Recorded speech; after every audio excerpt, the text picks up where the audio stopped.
नमस्कार, मैं हूं अर्पिता परमार और आप देख रहे हैं शहर का number 1 channel city news Muzaffarpur. खबरों की ओर बढ़ने से पहले आइए एक नजर डालते हैं आज की हेडलाइंस पे। कोरोना को हराने के लिए पूरे देश में टीकाकरण की हुई शुरुआत। जिले में पहला टीका सदर अस्पताल कर्मी लालू पासवान को दिया गया। जिले में अत्यधिक ठंड के कारण छोटे छोटे बच्चे हो रहे हैं कोल्ड डायरिया के शिकार। जिला स्वास्थ्य विभाग ने सभी पीएससी को किया हाई अलर्ट।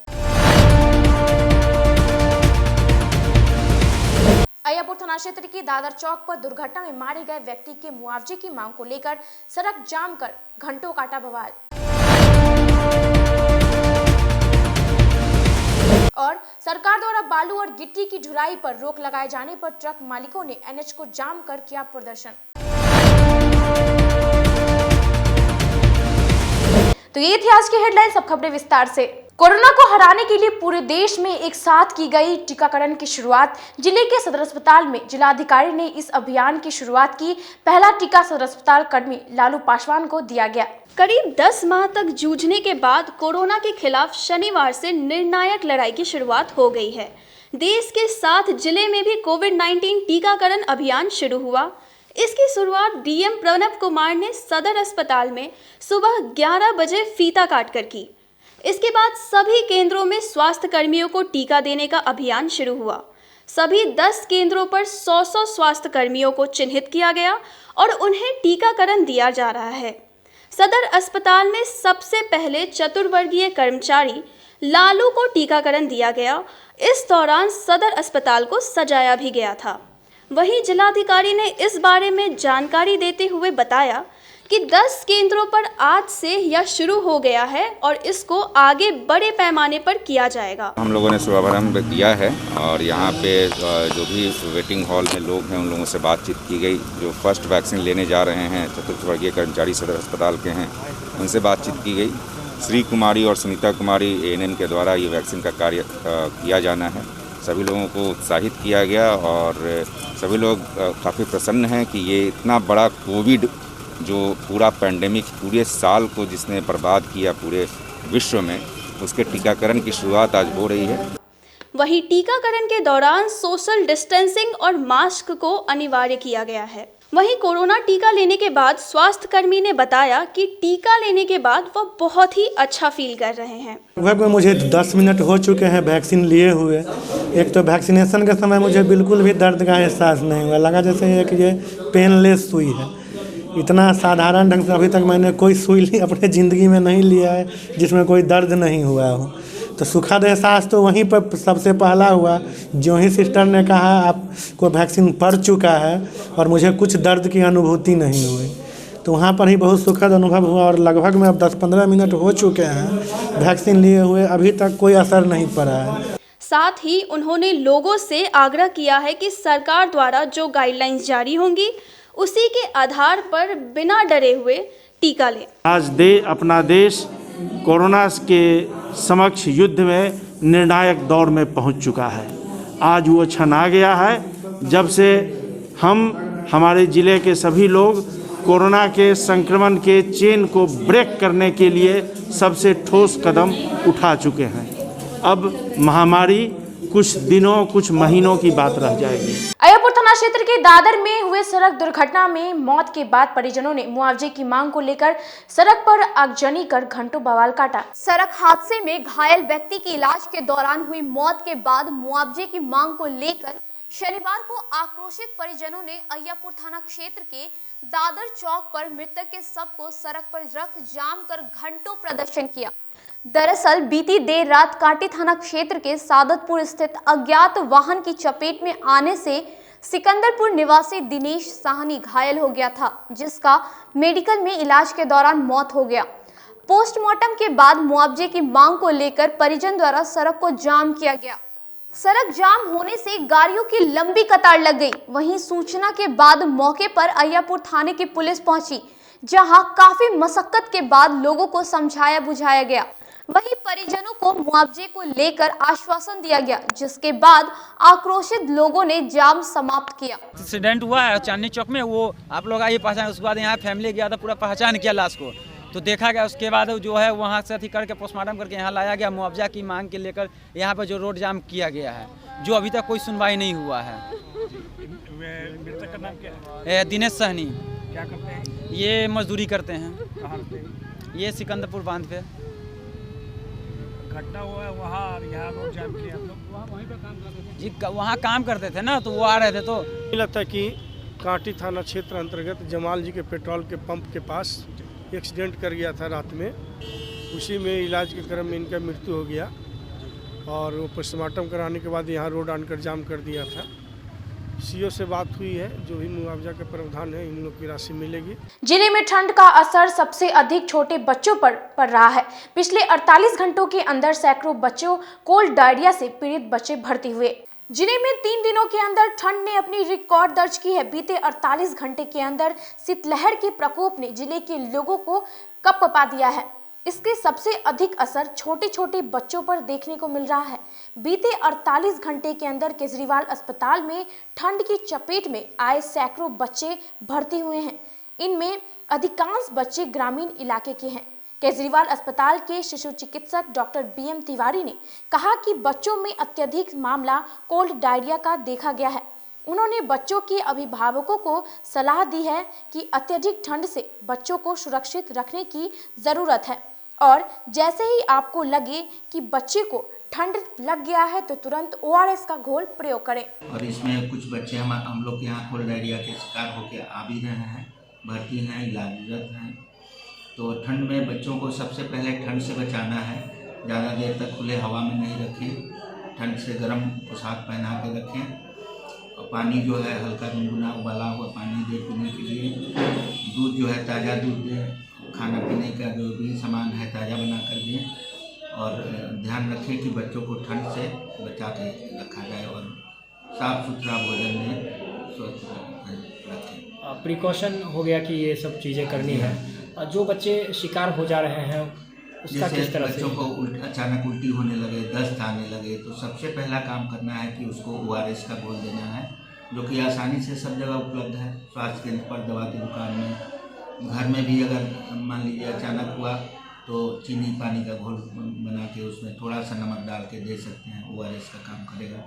कोल्ड डायरिया के प्रकोप को देखते हुए सिविल सर्जन ने जिले के सभी PHC में तैयारी कर रखी है। उन्होंने बताया कि सभी PHC में एम्बुलेंस की व्यवस्था की गई है। PSC है, एडिशनल PSC है, सब जगह स्टाफ मौजूद हैं। 24/7 ड्यूटी में CSC PSC पर सब हैं। एम्बुलेंस की व्यवस्था है, एंटी डायरियल ड्रग, पानी, जो भी ज़रूरत है सब उपलब्ध है। इसलिए कहीं पर कोई दिक्कत नहीं है। इन्हीं को अगर ऐसी संभावना है एम्बुलेंस बुला के मरीज मंगा सकते हैं। उनका इलाज के लिए तत्पर सरकार, डॉक्टर लोग, पैरामेडिक्स सब तैयार हैं। अभी तक कोल्ड डायरिया के केस वगैरह आए हैं कि नहीं? केस अभी तक तो सूचना नहीं है। मारवाड़ी हाई स्कूल परीक्षा केंद्र पर फोकानिया की परीक्षा दे रहे एक मुन्ना भाई को पुलिस ने गिरफ्तार किया। परीक्षार्थी अपने भाई की जगह परीक्षा दे रहे थे। जिले में चल रहे फोकानिया परीक्षा में भाई के जगह पर परीक्षा दे रहे एक मुन्ना भाई को पुलिस ने गिरफ्तार किया है। जानकारी के अनुसार बरूराज थाना क्षेत्र के एक गाँव निवासी मोहम्मद इरफान आलम को अपने भाई की जगह पर मारवाड़ी हाई स्कूल केंद्र पर परीक्षा दे रहे थे। इसी क्रम में शक होने पर केंद्र के कर्मचारी द्वारा पुलिस को सूचना दी गई, जिसके बाद मौके पर पहुंच नगर थाना की पुलिस ने मोहम्मद इरफान को गिरफ्तार कर आगे की कार्रवाई में जुट गई है। जिले में ठंड का कहर जारी है। पूरा जिला दिन भर रहा कोहरे की चपेट में। अत्यधिक ठंड के कारण जीवन ठहर सा गया। उत्तर बिहार में शीतलहर का प्रकोप जारी है। जिले में ठंड ने पिछले 18 सालों का अपना रिकॉर्ड तोड़ दिया है। शहर में ठंड ने रफ्तार पर लगाम लगा दी है। शहर में दिन भर ठंड के कारण सन्नाटा पसरा रहा। सुबह 11 बजे तक पूरे जिले में धुंध से कोहरा छाया रहा। अत्यधिक ठंड के कारण सड़कों पर वाहन लाइट जलाकर चलते नजर आए। 11 बजे के बाद कोहरा छट गया, लेकिन हवा तेज चलने लगी, जिसके कारण ठंड और लगने लगी। अत्यधिक ठंड की वजह से लोग जगह जगह अलाव का सहारा लेते नजर आए। आम लोगों ने बताया कि ठंड इतनी अधिक है, इसके बावजूद निगम प्रशासन द्वारा कोई अलाव की व्यवस्था नहीं की गई है। कर रही है। ये 2-4 दिनों से मुजफ्फरपुर पूरे भारत सहित मुजफ्फरपुर में जो ठंड पड़ रही है, आम जीवन इतना ज़्यादा प्रभावित है कि जगह जगह पर लोग ठंड की वजह से आप नियमित कार्य करने में भी, अपने दैनिक रोजमर्रा के कार्य करने में भी असमर्थ है और कनी के कारण सभी लोगों को जनजीवन से बुरा हाल है। प्रशासन की ओर से कोई व्यवस्था नहीं दिखाई पड़ रही है धरातल पर।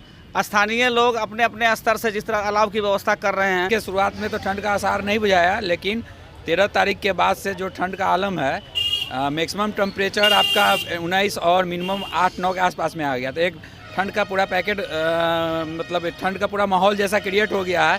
ठंड इतना है और यहाँ जुड़न छपरा में पेशेंट जो भी आ रहे हैं उनको ठंड से चुचड़न ज़्यादा है। उसके लिए कोई तो प्रशासन की तरफ से व्यवस्था नहीं है और इसकी व्यवस्था होनी चाहिए। और ये ठंड ऑलरेडी मौसम विभाग के द्वारा वो लोग ऑलरेडी अपडेटेड है। लोकल ये सरकार लोकल जो भी प्रशासन है उनको ये पता है कि ये अमुक डेट को सबसे ज़्यादा शीतलहर रहेगी। दिल्ली जा रहे एक युवक ट्रेन में बेहोश हो गया। जीआरपी पुलिस ने बेहोशी की हालत में युवक को सदर अस्पताल में भर्ती करवाया। शनिवार को सदर अस्पताल में बेहोशी की हालत में एक युवक को भर्ती कराया गया, जहां से प्राथमिक उपचार के बाद डॉक्टर ने एसकेएमसीएच रेफर कर दिया। जानकारी के अनुसार सहरसा से नई दिल्ली जाने वाली वैशाली एक्सप्रेस में यात्रा कर रहे एक यात्री की तबीयत अचानक बिगड़ गई। इससे बोगी में हड़कंप मच गई। चलती ट्रेन में ही वह बेहोश हो गया। परिजनों में चीख पुकार मच गई। यात्रियों ने इस बात की जानकारी कंट्रोल के माध्यम से जीआरपी और आरपीएफ को दिया। मुजफ्फरपुर ट्रेन आने के बाद जीआरपी ने यात्री को ट्रेन से उतारा। उसके बाद उसे सदर अस्पताल भेज दिया, जहां स्थिति गंभीर देखकर डॉक्टरों ने उसे एसकेएमसीएच रेफर कर दिया। युवक की पहचान सिमरा निवासी अरविंद कुमार के रूप में हुई है। युवक के साथ आए मौसी ने बताया कि उसकी बहन का लड़का कुछ दिन पूर्व उसके पास आया था। इसके बाद फिर वह दिल्ली जाने के लिए बेचैन हो गया। उसकी तबीयत भी ठीक नहीं लग रही थी, तो उसने सोचा इलाज कर उसे दिल्ली भेजा जाएगा, लेकिन अरविंद नहीं माना। उसने अपना टिकट बनवाकर जाने का ही निर्णय लिया। इस पर मौसी भी उसके साथ रवाना हो गई।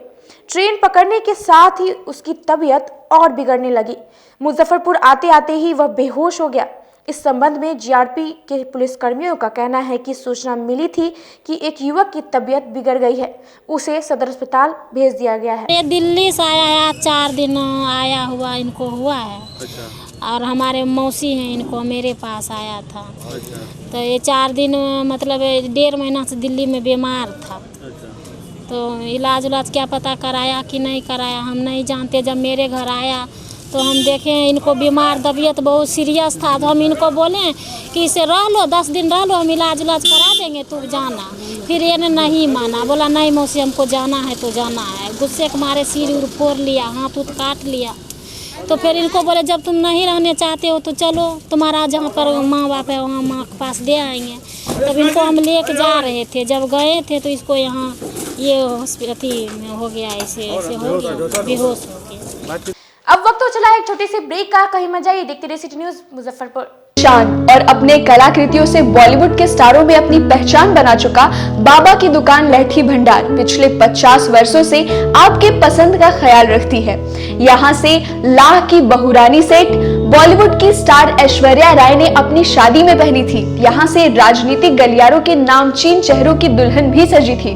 हमारे यहाँ शादी सेट, बहुरानी सेट, जयमाला सेट, लाह के फैंसी आइटम कुशल कारीगरों द्वारा निर्मित कराई जाती है।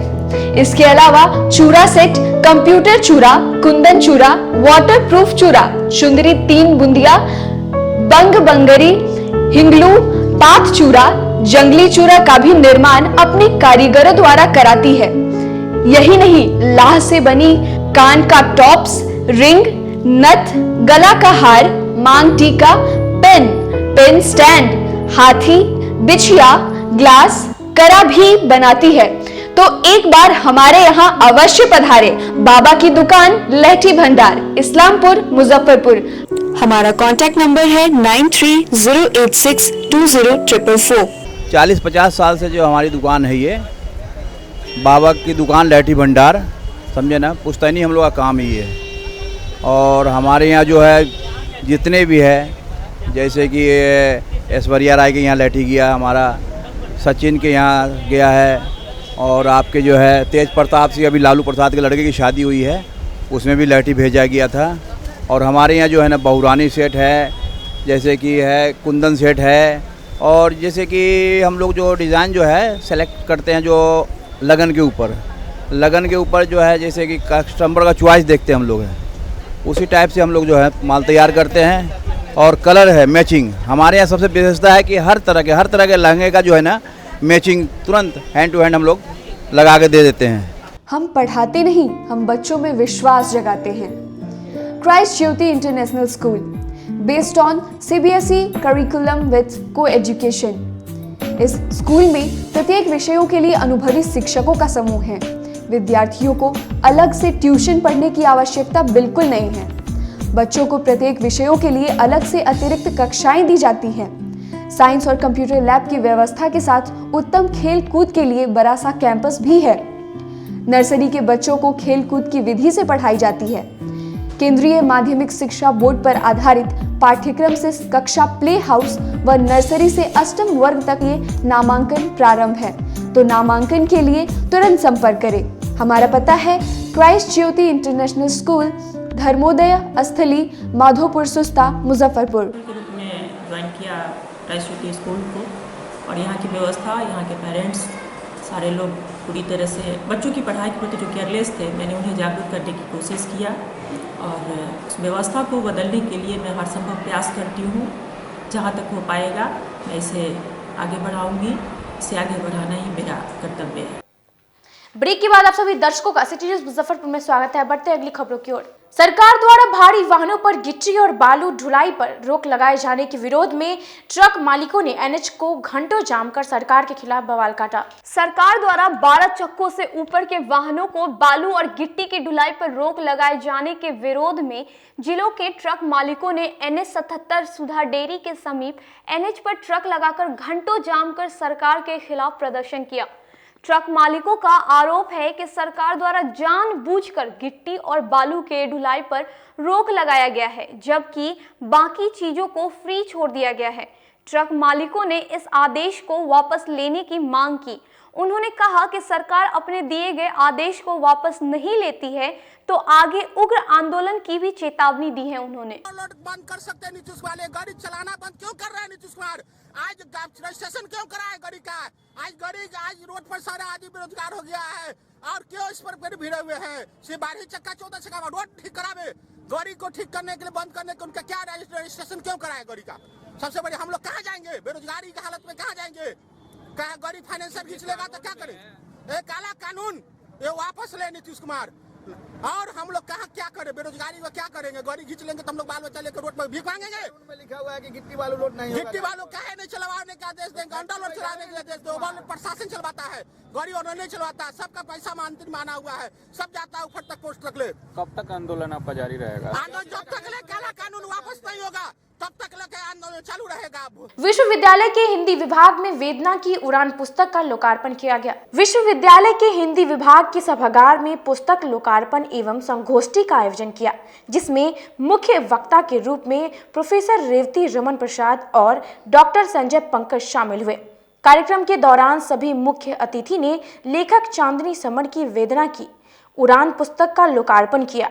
पुस्तक की लेखक चांदनी समर ने बताया कि तकरीबन इस पुस्तक को लिखने में 8 वर्ष लग गए और ये पुस्तक उन सभी लड़कियों पर है जो अपनी जीवन में उड़ना चाहती हैं। बहुत अच्छा महसूस हो रहा है। पहली किताब है और मैं काफ़ी दिनों से कोशिश में थी कि इस किताब को लाया जाए, लेकिन काफ़ी बाधाएं आ रही थी। जैसे कि पहली बार किसी लेखिका को खड़े होने में तो वक्त लगता ही है, तो वक्त लगा, लेकिन आज मैं बहुत प्रसन्न हूँ कि अपने यहाँ के विश्वविद्यालय के हिंदी विभाग से मुझे इतनी सहायता मिली है और मैं सतीश सर की बहुत आभारी हूँ कि उन्होंने मेरी बहुत मदद की है, प्रकाशन से लेकर अभी लोकार्पण तक। और आज वो शुभ दिन आ ही गया है कि मेरी पुस्तक आज लोकार्पित हुई। जी मेरा नाम चांदनी समर है और मैं मुजफ्फरपुर की हूँ, मुजफ्फरपुर के मीनापुर ब्लॉक से हूँ और मैं अभी PhD कर रही हूँ यहीं मनोविज्ञान विभाग से। और यह मेरी पहली पुस्तक है और इसकी शुरुआत मैंने की थी जब मैं 10th में थी, 10वीं के बाद मैंने इसकी शुरुआत की थी। काफ़ी समय लिया, मैंने 8 साल लिया समय इसको लिखने में और उसके बाद ये तैयार हुआ। हिंदी विभाग के कुलपति और सांसद द्वारा संयुक्त रूप से पुस्तकालय का उद्घाटन किया गया। बिहार विश्वविद्यालय में हिंदी विभाग में राष्ट्रकवि दिनकर विभागीय पुस्तकालय भवन का उद्घाटन कुलपति हनुमान प्रसाद पांडे और सांसद अजय निषाद ने संयुक्त रूप से फीता काट कर किया। यह पुस्तकालय सांसद स्थानीय क्षेत्र विकास योजना के अंतर्गत 13 लाख रुपए की राशि से निर्मित की गई है। इस मौके पर कुलपति हनुमान पांडे ने कहा कि हिंदी विभाग में पुस्तकालय की काफ़ी आवश्यकता थी। पढ़ने वाले छात्र अब भी अग्रसर होते ही जा रहे हैं और पढ़ते हैं, और आप दिन प्रतिदिन देखते होंगे कि अनेकों तरह के शोध कार्य उच्च स्तर पर हो रहे हैं, तो ये पढ़ने का ही परिणाम है। तो ऐसा तो नहीं कहा जा सकता कि छात्र पढ़ने से हो रहे हैं। विज्ञान के क्षेत्र में, साहित्य के क्षेत्र में तथा वाणिज्य के क्षेत्र में, प्रबंध के क्षेत्र में अनेकों शोध योजनाएं चल रही हैं और उनको आगे बढ़ाया जा रहा है। और परंपरागत को आधार मानते हुए आधुनिक युग की आवश्यकताओं को ध्यान में रखते हुए शोध निरंतर आगे बढ़ता जा रहा है। वहीं सांसद अजय निषाद ने कहा कि छात्रों के आग्रह पर इस पुस्तकालय को फंड दिया गया था, जिसका आज उद्घाटन किया जा रहा है। हिंदी विभाग में एक भवन का उद्घाटन हुआ है। ये सांसद हम लोग चाहते हैं कि हर क्षेत्र में पैसा खर्च करें। जो सांसद निधि हम लोग का जो ऐच्छिक कोष होता है उसको हर क्षेत्र में खर्चा करें। उसी कड़ी में आज शिक्षा के क्षेत्र में यहाँ भवन का उद्घाटन करने आए हैं। इससे पहले भी चाहे खेल हो, चाहे गांव में सड़कें बनानी हो, चापाकल लगाना हो, सौर ऊर्जा देना हो, हर सेक्टर में हम काम करने की इच्छा है और जो भी हमारे पास राशि उपलब्ध होती है उसमें हम काम करते हैं। गायघाट थाना के भूमि विवाद के निपटारे को लेकर सीओ और थाना प्रभारी ने संयुक्त रूप से जनता दरबार लगाया। सबसे ज्यादा आपराधिक मामले जमीनी विवाद की समस्या को लेकर ही देखा जा रहा है। वहीं जमीनी विवाद समस्या के निपटारे को लेकर सरकार ने प्रत्येक शनिवार को सभी थानों में थानाध्यक्ष व अंचलाधिकारी की अध्यक्षता में भूमि संबंधित मामलों का निष्पादन करने का आदेश जारी किया। इसी क्रम में शनिवार को गायघाट थाना परिसर में थानाध्यक्ष नरेंद्र कुमार और सीईओ राघवेंद्र कुमार राघवन की मौजूदगी में जमीनी विवाद संबंधित मामलों का निष्पादन किया गया। सीईओ राघवन ने कहा कि आज कुल 5 मामले सामने आए हैं भूमि विवाद से संबंधित, जिसमें से 1 मामले का निष्पादन किया गया। वहीं पूर्व से लेकर अब तक कुल 18 मामले लंबित हैं। कुल 5 मामले आए भूमि विवाद से संबंधित। निष्पादन उसमें 1 मामला का निष्पादन हुआ है। 4 पे हम लोग कार्रवाई कर रहे हैं, नोटिस कर रहे हैं। प्रतिपक्षी उसमें नहीं आए थे और उसमें हम लोग रिपोर्ट ले लेंगे। नेक्स्ट वीक में उसका निष्पादन करने का प्रयास करेंगे। ये सब जो निष्पादन हुआ है वो नहीं, पूर्व में हमारे यहाँ 19 मामले थे, जिसमें 5 का निपटारा हुआ है आज। तो उसमें 14 शेष है और आज मतलब 4 और तो 18 शेष हम लोग यहाँ रह गए। अपनी पत्नी द्वारा जान से मारने की धमकी दिए जाने के बाद पति आईजी से गुहार लगाने के लिए पहुंचा। गायघाट थाना क्षेत्र से एक अजीबोगरीब मामला सामने आया है, जहां बिलौर निवासी उमेश राय ने अपनी जान माल की सुरक्षा को लेकर शनिवार को आईजी कार्यालय पहुंच इंसाफ की गुहार लगाई है। मामले में उमेश राय का आरोप है कि उनका शादी वर्ष 2000 ईस्वी में केवटसा गांव निवासी सुखो राय के पुत्री गुलिया देवी से हुई थी। शादी के कुछ महीने बीत जाने के बाद दोनों एक दूसरे से अलग रहने लगे। उन्होंने अपनी पत्नी पर ही कई गंभीर आरोप लगाते हुए बताया कि पत्नी के साथ कई लोगों का अवैध संबंध है। पता चलने पर जब उन्होंने विरोध करना शुरू किया तो उनको जान से मारने की धमकी दी जा रही है, जिसके बाद वो शनिवार को इंसाफ की गुहार लगाने आईजी कार्यालय पहुंचे। 2000 ईस्वी में हुई। अच्छा, केवटसा गांव में, जहां का समाज ही कुछ गंदा है, वहां ने जानबूझ के सर फंसा दिया। फंसाने के बाद में बराबर आती थी और चली जाती। वहां गई तो हम कई बार लेने गए तो वहां पर उसका बाप पैसे कमा रहे थे ना, तो आने नहीं दे। 50 बार लाने के लिए प्रयास किए, गांव आजू बाजू गांव के प्रतिष्ठित लोग को गए, लेकिन आने से इनकार कर दिया। आज के लिए बस इतना ही। कल फिर हाजिर होंगे कुछ नई खबरों के साथ। तब तक के लिए मुझे और मेरी पूरी न्यूज़ टीम को दीजिए इजाजत। नमस्कार।